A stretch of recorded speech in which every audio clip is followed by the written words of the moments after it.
Hey guys, good morning. Just got my exercise in for the morning and I'm going to be taking off to go vote here in a sec.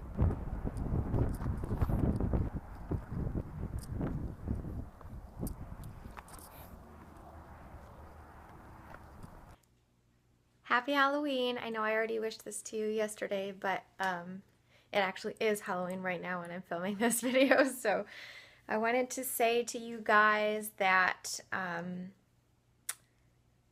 going to attempt something extremely spooky for breakfast. I'm not sure it can be done. I am going to try to make only one serving size of smoothie for breakfast. I actually don't think it's physically possible for me to make one serving size. And what's funny is when I say one serving size for me, that's different than probably what everyone else thinks. I am going to try to make only 32 ounces of smoothie instead of 64 like I usually do. So I'm going to do my chocolate peanut butter smoothie. And I voted this morning because Nevada has early voting, which is amazing. Find out if you guys have that in your area because it is like the best thing. It's so convenient. And the voting was near a Whole Foods. So I stopped at Whole Foods and I got a full thing like I always do for lunch. So I'm going to have this for lunch later. So right now I'm just going to have one smoothie and jump in the shower because smoothies are always making me very, very cold lately. And I'm going to try to share some of my warm smoothie ideas with you guys soon. I'm also going to make some matcha tea to sip sort of in between the smoothie to keep me a little bit warmer. I'm just going to put a few shakes in there, and like always I add mostly room temperature water, and I have my electric kettle warming it up to boiling right now, so I'm just going to add a little bit of that when it's finished, so I'll have a nice warm drink. But matcha isn't best used with boiling water because it will just kill off all the good stuff, so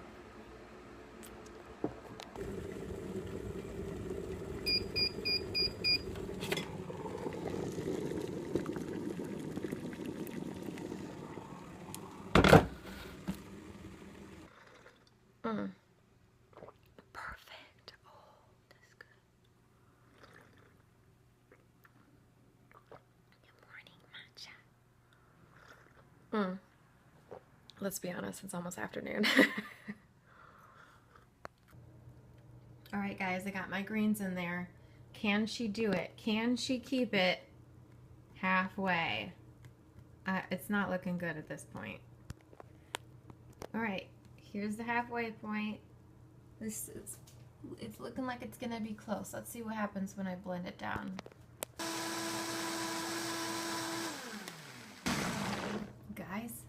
Guys, look at that. Look, total 8 cups max. Look at that. What's the word? Precision. Precision. Oh my god. Alright, I've gone ahead and added my carob, my maca powder, and my peanut butter like I always do. Let's see what happens here. Whoops, I literally just dropped the phone. Okay, so look where we're at. We are at 4 1/4 cups. Now, I know you guys might be thinking, whoa, you totally screwed up here, but let's look at the facts. It says 8 cups is the top here, but it doesn't say that's the max. The max is like right here. Let's get serious about this. Looks like just below the quarter. I'm gonna say this is exactly half. Not to mention the fact that every time I make way too much, I go way above the max. I'm like really pushing it sometimes here. Guys, I'm gonna call it. I'm gonna say I succeeded today. Only half a smoothie. I can't even believe it. I want to thank the Academy. I want to thank you guys for your support and your love. And I've talked enough now. I gotta go have my smoothie.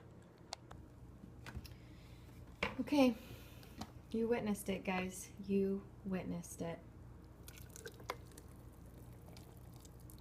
Look at that. Look how perfectly it fits. And doesn't it look like chocolate cake batter? Mmm. Chocolate peanut butter smoothie recipe is down in the description below. Happy breakfast. Happy Halloween. I feel I owe you guys an apology. I hoodwinked you. I ended up adding water to my smoothie to make it a little less thick because that's how I prefer. So therefore my smoothie is not technically perfectly half.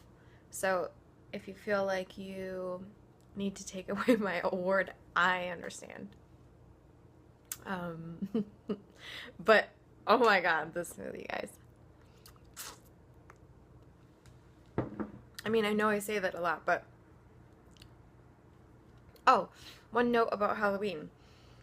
Since you're watching this on either the day after or many days after Halloween, and you still maybe have some Halloween candy left over, I suggest you try a smoothie like this one when you're getting a craving. Like, go make a smoothie really fast like this.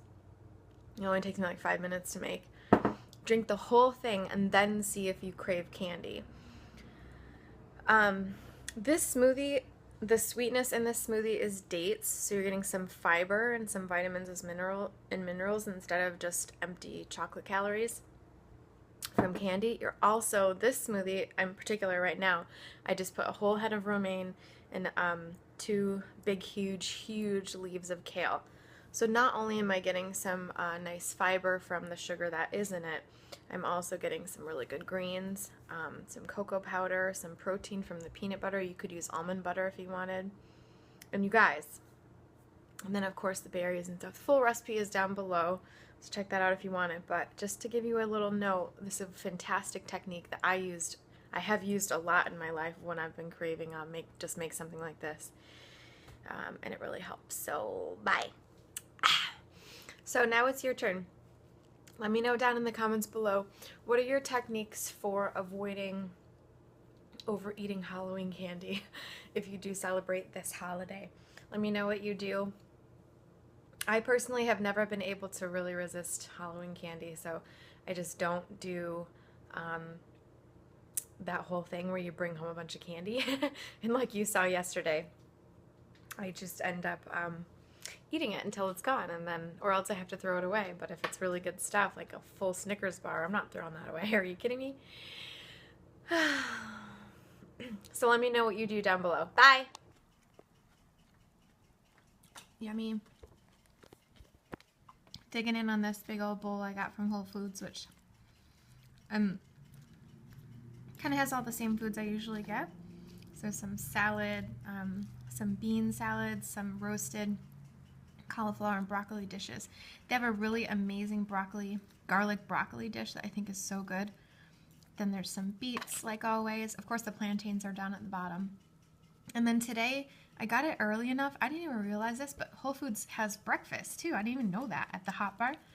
So we got some of these breakfast potatoes. Everything else was like non-vegan. It had eggs and stuff like that. So just got a few potatoes. There's a couscous salad down here, and then another quinoa salad there as well, and just a whole bunch of yumminess. I also got the avocado sushi and vegan tamales, of course, because they're amazing. So what I was thinking was trying to have some, personal restraint and not eat this whole bowl here, but I don't know what's gonna happen. Because I kind of want to have a tamale as well, and I would like to have the sushi, because usually that kind of sushi stuff is not great the next day, but this is just avocado. It's not like there's actual fish in it or anything, but so I think I'm going to try to have at least the sushi part, and then part of this bowl I'll definitely dig down for some plantains to get a little dessert, and then I still have a tamale if I want one, but it's late already, so this is going to be it for the day. So it was a good day, and I had a lot of energy from the matcha, so perfect. Yay, score! I was thinking of watching during lunch. Usually I like to watch a little TV during lunch because it's a lot of chewing. When I'm eating this kind of food, it's a lot of chewing, and you guys all know about, if you're a Nutritarian, you know about the amount of chewing that goes on. If you haven't noticed, I got sick of the whole making food at home lately thing. I have my pumpkin soup that I'm posting on my blog, which I'll probably have some of that in the next few days, but I'm just going through a funk where I don't feel like cooking. And that's okay. I think we can do that as long as I'm just having tons of vegetables. There's more salt and oil than I would like, but I think at Whole Foods it's not terrible. It could definitely be worse. I've been having too much dessert lately, that's for sure. Too much sugar. I am not really having any problems with it like physically, but I just know it's too much sugar to have. So now that I've said it on video, that helps me to sort of stay on track, and I admitted it. But that doesn't really mean I'll stop, but at least I admitted it out loud.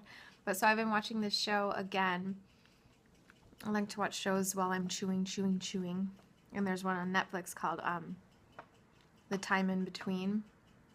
And it's this Spanish, kind of like it's not really like it's kind of like a novella. It's just a series. It's only one season, but I think it's really beautifully done. And I love the actress in the center of it. Of course, it's subtitled. But I'm trying to learn Spanish too, so I watched it once already. And I really love it. If you guys are interested in Spanish stuff, I also, this is so off topic, but I also watched another one called Hotel of Secrets, which is, it's another Spanish one. I think you can find that on Netflix too. It's so good. It's like a murder mystery in a hotel set back in like I think it's the early 1900s. Super, super good, and it's great for learning Spanish. So just an idea. So I'm going to have this now, and then I'm working on putting the post together for the recipe. And I'm going out of town this week for a few days on a work sort of business trip. And I'm not sure how much availability I'll have, but I'm going to do my very, very best to post just like regular, not like when I went to Tahoe. I want to be able to continue to post just like regular. So I might be doing it at different times of day, or I might miss a day or two here or a meal or two, but I'll make sure that I at least tell you guys everything I had. I won't be able to do too much video during the days, but I'll do as much as I can. It's only a couple days, so it should be fine. Okay, I'm going to stop blabbing. Bye. Time for lunch. Here is the sushi that I got. A little tiny avocado roll. I mean, it's very, very small compared to the first one I got, but I think it's the perfect amount of food. I wanted to make a note about the soy sauce that comes with sushi. I used to be massively into soy sauce, and any kind of sushi had to dip it in the soy sauce. Sometimes I even let it soak up the soy sauce a little bit. And I haven't really had much sushi since the last time I did a challenge, the 10 and 20 challenge, which I did that very, very strictly as far as salt went. And I really, really fixed my taste buds. Like, I feel in shape, you know what I mean? Like, they're in shape. I can detect subtle flavors. I'm not overloaded all the time with tons of salt. And so I had this stuff the other day, and I used the soy sauce, and I was like,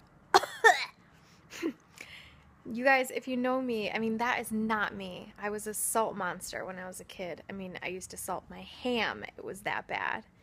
And now I just love the flavor of the avocado with the little nori wrapper, the seaweed on the outside. Those flavors, you guys know I eat seaweed a lot as a snack anyhow, so I just love those flavors. And to mask that with a ton of salt, like just the tiniest little bit of soy sauce, like if you were to dip, that's my oven, if you were to dip one little grain of rice in there and put that on there, that would be about enough for me, but I'm not even going to bother with it today. Just a note, there is hope, and a lot of people always ask, is it really necessary to get rid of salt? It is. I'm not going to go into everything here because I can't recall stuff that easily. I'm not that good with memory stuff, but there are tons of articles on Dr. Furman's website about, maybe I'll link to some below, about salt and why it's so important to not use salt. It really is medically important for your health. It's not just these things that you see in the news that tell you, oh, salt's okay now. It's not okay. It's really, really not. So it's important to try to cut back and give yourself the best future that you can. And best part about it is food does taste better after a while. Once you get used to it, at first it sucks. It's like, oh, this tastes terrible. It's bland. I hate it. After you get used to it, then you start to appreciate flavors a lot more. For real, I'm not just saying it. It's real. It's true. It really happens. Okay. Now it's really time for lunch. Well, I mean, it's kind of healthy. These things are happening. These are just beets and sweet potatoes. These are nacho flavored vegan bean chips. They're made of beans and rice. They're amazing. They're too high in salt, but they're not actually Doritos. This is chocolate kale chips. I know that maybe sounds disgusting, but I love them. These are some really amazing brown rice crackers, which I just had the other day, the